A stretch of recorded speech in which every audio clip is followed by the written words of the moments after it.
Norwich South is one of those seats in the country where every vote really does count.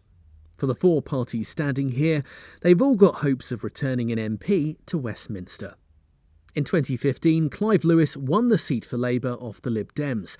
The Tories grew their vote into second, and it's an area of the country that's long been on the Greens' list of targets.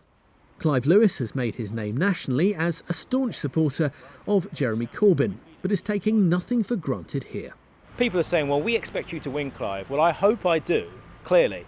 But what I would say to people is don't wake up on June the 9th to find out that you have a Conservative MP. But for the large number of people in this city who may have progressive politics, who may be Liberal Democrat supporters, who may be Green supporters, or hopefully Labour Party supporters, what I would say to them is make sure you use your vote wisely to ensure that you have a strong, credible voice here in Norwich that will speak up for the vast majority of people in this city. And that's a Labour MP. The Liberal Democrats would dearly love to fight back here and reclaim the votes they lost last time around. City Councillor James Wright standing for them. It certainly is winnable. There have been a number of very positive things in the last 2 years. Our membership locally as well as nationally has doubled. We've got people telling us that they were previous Labour supporters, Conservative supporters who are coming over to the Liberal Democrats because of the principal position as they see it that we're taking over Brexit and the ramifications following on from the vote last June. Hello, it's Richard Bearman calling from the Norwich Green Party. The Greens have traditionally had a good base of support in the constituency. Richard Bearman's their candidate. I think really the continuation of our air quality campaign, which is still a problem in Norwich and other cities. Of course, the Greens have been raising the environment on the doorstep, which other parties seem to have totally ignored. But that's been going down well with the young people's debate, particularly when talking about their future. Their future hinges on having a reasonable planet and county to live in.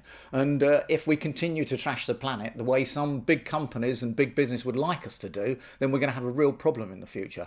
For the Tories, it's Lana Hempsall. They could be boosted by the fact UKIP decided not to field a candidate here.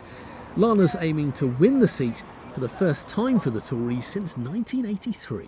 I would say that this is a once-in-a-generation opportunity for Norwich South to make that choice, to make a positive change and elect a Conservative MP. So when it comes to lobbying the Treasury for investment into the A47, for example, into the train links, for example, into the hospital, I'll be much better placed to speak to senior ministers, bring them to the constituency, explain what the issues are here and just work better as a team, as part of the Conservative team. So if you believe the opinion polls, this election is looking much tighter than most people originally thought it would be.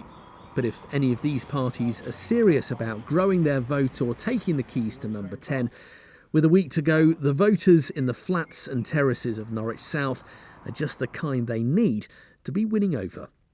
Neil Perry, Mustard TV, Norwich.